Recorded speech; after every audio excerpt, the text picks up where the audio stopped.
ኢጥዓም አንድ ሰው ያበላል። ለአንድ ቀን አንድ ሰው ወይም አንድ ሙድ ይሰጣሉ ማለት ነው።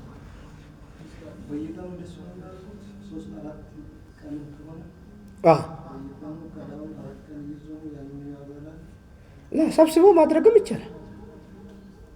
በተለይ ከጨረሱ በኋላ አንድ ላይ ሰብስቦ ቢያደርጉ ጥሩ ነው።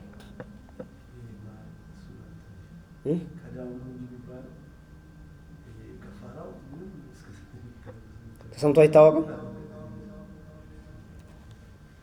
እኮ ቀዷ የሚባለው እኮ ብዙ ጊዜ ለራሳቸው አይችሉም አቅም ያንሳቸዋል ከተባለ ነው ቀዷ።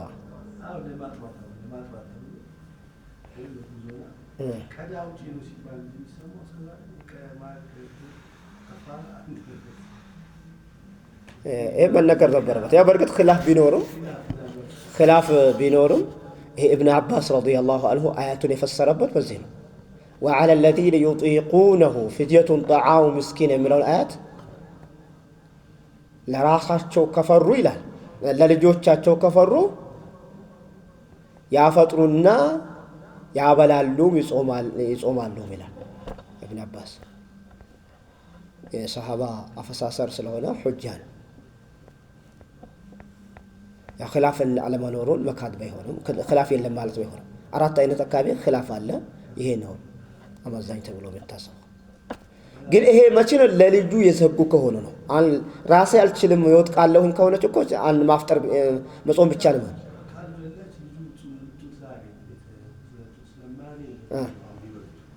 ያ ከሆነ ለልጃቸው ነው የፈሩት ማለት ነው። ያ ከሆነ የሁለቱም ይጠበቅባቸው።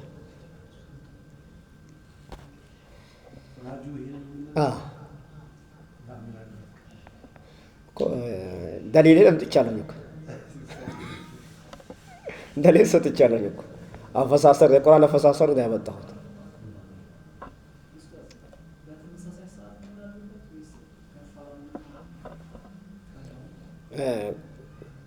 كقباو قا تمساساي ساعات የአንድ ቀን የምታወጣ ከሆነ በተመሳሳይ ሰዓት መሆን አለበለዚያ ሰብስባ ቀዳውን ከጨረሰች በኋላ ቢታወጣም ችግር የለም። በተለይ ወደ ኋላ ቢደረግ የተመረጠ ነው። ወደፊት ከሚሆን ወደ ኋላ መሆኑ የተመረጠ ነው። ቢቀድምም ግን አይከለከልም። وعلى من افطر እንደዚሁ ባፈጠረ ሰውም ላይ ቀዳእም ሙድም አለበት አሉ። ለምን ብሎ ነው ያፈጠረው? ለኢንቃድ حيواننا حيوانን ለማዳን ብሎ ህይወት ያለው ነገር ለማዳን ብሎ ሰውም ይሁን ሌላም ይሁን ማለት حيوان ሲባል ሙሽሪፍን على الهلاك ሊጠፋ የቀረበ ነው። እሳት ወጣና ሰዎች ሊነዱ ነው። እሳቱን ለማጥፋት አቅም አስፈልገዋል። ወይ አንድ ሰው ውሃ ሊወስደው ነው። ያን ሰው ለማዳን ጉልበት ያስፈልገዋል። ይበላል፣ መልቶ ያድናል። ስለዚህ አሁን የሁለቱም አለበት፣ ሙድም አለበት። ተመሳሳይ ህግ ነው። የቅድሙ ህግ ቅያስ ነው። ሁለት ሰው እስከሆነ ድረስ ሁለት ነገር ይወጅባል ማለት ነው። ቅድሙ እኮ ሁለት ሰው ስለሆነ ነው በሷም ቀዳእና ፍዲያ አለባት ያለው። ሶስተኛው ከቀዳ ጋር ከፋራ ያለበት ወይ ሙዳ ያለበት አንድ ፍኝ ማብላት አለበት የሚባለው ደግሞ ሌላው ማን ነው? وعلى من أخر القضاء قضاء يزكي ሰው إلى رمضان آخر ليلة رمضان اسكمت أدرس بغير عذر ያለ عذر ከሆነ ያለ عذر ሁለተኛ ረመዳን እስኪመጣ ድረስ ካዘገየ ቀዳ መከፈል ያለበት አሚና ያመለጠኝ እስከ ዛሬው ቀን በፊት ወይ ከነገው ቀን በፊት መከፈል አለበት። መክፈል ካልቻለስ እስከ ነገው ቀን ድረስ ሳይከፍል ረመዳን መጥቶ ገባበት። ስለዚህ ከረመዳን በኋላ ይከፍላል። ከመክፈል ጋር ደግሞ ምን አለበት? አንድ ሰው ያበላል። ለአንድ ቀን አንድ ሰው ያበላል ማለት በጨመረ ቁጥር ይጨምራል። ስለዚህ ለግዴታ ጾም ያለን ህግ ክታቡ ባመጣልን ልክ እስከዚህ ነው። ያው ፈርድ ሲነሳ ሁሉ ጊዜ ከፈርድ ደግሞ ቀብልያና ባዕድያ አለ። ሰላት ቀብልያና ባዕድያ እንዳለ ሁሉ ጾምም እንደዛው አይነት ነገር ስላለው ተከታይ ነገር ሱና ስለሚያስፈልገው ተጨማሪ የሆነ ጾሞች እነዛን ሊዘረዝሩ ከዛ አስከትለው መጥተዋል ባለ ክታቡ ፈስሉናሉና ሰውሙ ተጠውዕ ሱነቱ ብለዋል።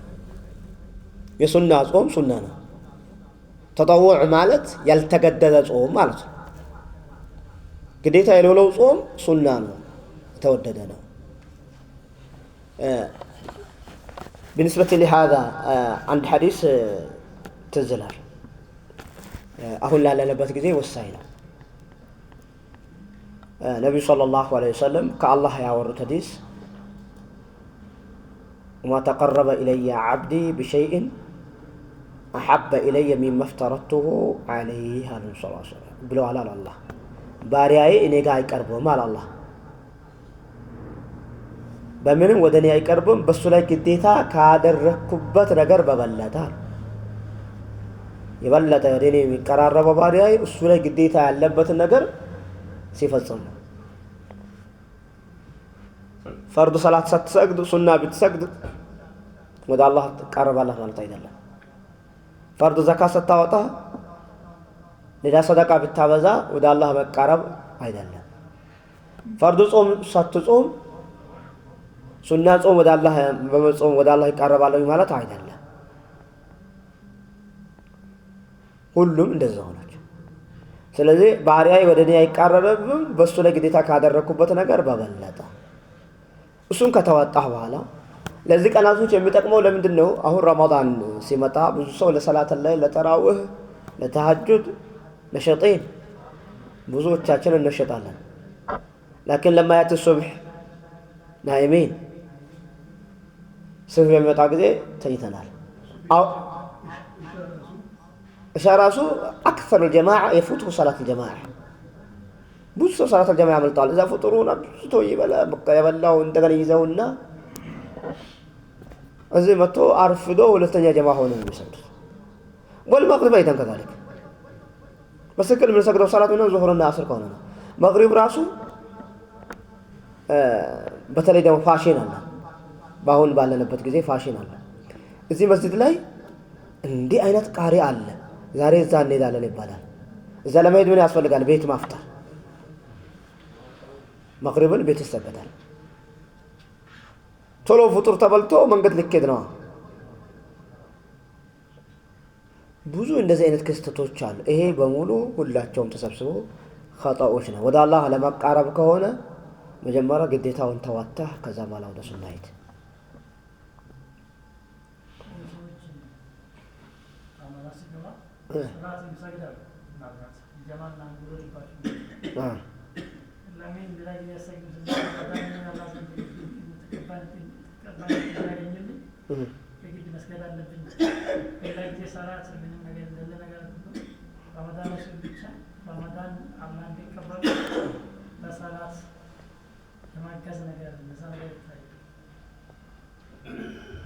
نعم ይሄ ብዙ ነው ረመዳን ላይ ያው ለረመዳን የምንሰጠው ቦታ ይሄ ሌላ መስአላ ነው የሚሆነው የተኛው ነው የበለጠ ሩክን هل رمضان اكبر او الصلاه الخمس اكبر የቱ ነው ግዴታነት በእኛ ላይ የበለጠው የረመዳን ግዴታ ነው የሚበልጠው ወይስ የሰላት ግዴታ ነው የሚበልጠው ሰላት ግዴታ ሰላት ያልሰገደ ሰው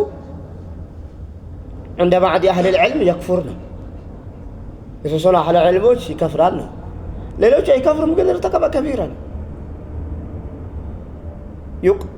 ومع ذلك يقتل قالوا حتى الذين قالوا لا يكفر قالوا بقتله يقتل البلا او بقتاله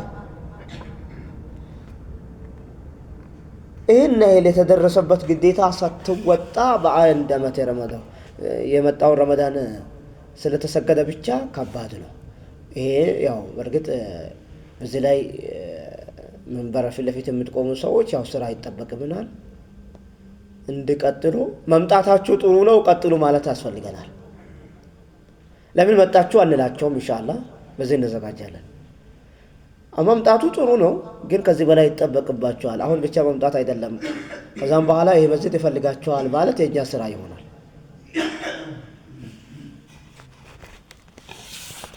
نعم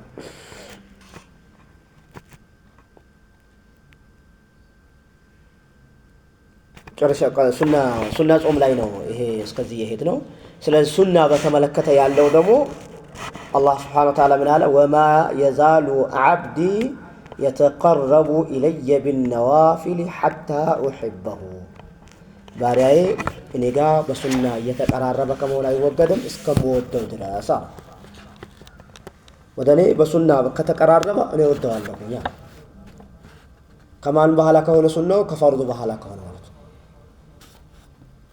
فإذا حببت كنت سمعه الذي اسمع به ከወደድኩት የሚሰማበት ጆሮ ሆናለሁ የሚያይበት አይኑ ሆናለሁ የሚጭበትበት እጁን ሆናለሁ የሚራመድበት እግሩን ሆናለሁ እነዚህ አካላቶች ጀዋሪሖችን በሙሉ ይጠብቃቸዋለሁ ማለት ነው ከምንድነው የሚጠበቁት ከአደጋ ይጠበቃሉ ማለት ይመቻል አው ከማዓሲ ከወንጀል ይጠበቃሉ ማለት ይመቻል ብዙ ትርጉም ተወስረዋል ስለዚህ ሱና ወደ አላህ ያቀርባል ከፈርዱ በኋላ ግን ፈርድ ከሌለ ግን ባዶ ይሆናል ማለት ነው ጾሙ ተጠውዒ ሱነቱናል ተጨማሪ ሱና ጾሞች ሱና ናቸው وهو ثلاثه اقسام ተጨማሪ ጾም ሶስት አይነት ነው ለሶስት አይነት ይካፈላል አንደኛው ما يتكرر بتكرر السنين በአመት የሚመላለስ አለ وهو صوم عرفه يعرف قال መጾም በአመት ነው የሚመጣው አይደለም ሌላ ቀን እናገኘዋለን عرفه ማለት ዘጠነኛው ቀን ነው ካዙል ሐጃ ዘጠነኛው ቀን يوم عرفه ይባላል ለማን ነው ሱና የሚሆነው لغير الحاج حجኛ ላለሆነ ሰው ነው اما الحاج فعليه ان يجتهد في الدعاء والذكر وذكر الله حجኛ ጾም ራሱን ከሚያደርግና ከዛ በኋላ ፀሐይ ያቃጠለኝ ወደኩኝ ቆረጠኝ ደከመኝ ከምን እሱ የሚያስፈልገው ለምንድነው በዱዓ ላይ መልፋት ነው የዱዓ ቀን ነው የመማፀን ቀን ነው የመወዳደቂያ ቀን ነው ለሱ የሥራው ቀን ነው ስለዚህ በዚህ በጾም ራሱ ማድከም የለበትም ብዙ ስራ ስለሚያስፈልገው በደም መልፋት አለበት አላህ Subhanahu Wa Ta'ala يباهي بهم الملائكه መላእክቶች የሚፎክርበት የኔ ባሮች አተውኒ ሹዕሰን ጉብረን እሽهدكم اني قد غفرت لهم ጸጉራቸውን ጸብራራ ሆነው እግራቸው ዋራ ሆነው መተውኛል መስክሩልኝ ምራቸዋለሁኝ ብሎ አዋጅ ምልበት ቀን ነው ስለዚህ በዚህ ላይ በዝክር ነው መበርታት የሚያስፈልገው እንጂ በጾም አይደለም ስለዚህ ጾም ሱና አይደለም والمسافر ለመንገደኛ ካልሆነ በስተቀር መንገደኛ እንኳን ብዙም አይደለም መንገደኛ ሆነ ብትጾም ሱናነቱ ይቀጥላል የአረፋ ቀን እንድዘከር ነው እንጂ ለሙሳፊር ማምጣት አልነበረባቸው ሱና وعشر ذي الحجه ሙሉ 10ቱን መጾም ሱና ነው ብለዋል ሙሉ 10ቱን መጾም ከዘለጃ 10ቱን ቀን وعاشوراء وتاسوعاء كمحرم 9ና 10ን መጾም ከአሽር ذي الحجه ይልቅ ያው ቀደም ተከተል ለመጠበቅ ካልሆነ በስተቀር ከዙል ሂጅ ከዓረፋ ቀጥሎ ታሷአና አሹራን ማስከተል ነበር መሆን የነበረበት ምክንያቱም የዓረፋ ቀን የሁለት ዓመት ወንጀል ያሽራል ብለው ሲያበቁ ነብዩ ሰለላሁ ዐለይሂ ወሰለም አሹራን በተመለከተ ደግሞ ምን አሉ የአንድ ዓመት ወንጀል ያሽራል ብለው አሹራ ታሷአ ወልሃዲ አሸረ من المحرم ከሙሐረም 10ኛውን 9ኛውን 11ኛውን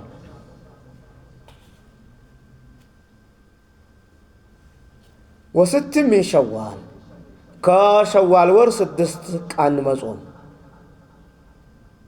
በዚህ የተሰጠን አጅር ግን ጊዜው የጾም ባይሆንም ልናማላበት የተሰጠን እድል ነው የረመዳን ጾም በ10 ወር ተባስቶልን የሸዋል ጾም ስሙ ሱና ነው በአጅር ግን እንደ ፈርድ ነው የሚያዘው ለምን ነብዩ ሰለላሁ ዐለይሂ ወሰለም من صام رمضان ثم أتبعه 6 من شوال فكأنما صام الدهر كله رمضان ጾሙ ከሸዋል 6 አስከተለ ሰው አመቱን እንደ ጾመ ነው ብለዋል ይህ አመቱን እንደ ጾመ ነው የሚባለው ታዲያ በሱና የሚያዝ ከሆነ ሌላም ጾም ተመሳሳይ ነው የተፈለገው እንደ ፈርድ ይሆናል ለማለት ነው እንጂ አለበለዚያ ፈድል አይደለምና ረመዳን በ10 ተባዛ አንድ አመት ፈርድ ጾም እንደ ጾም ይጻፈልናል ማለት ነው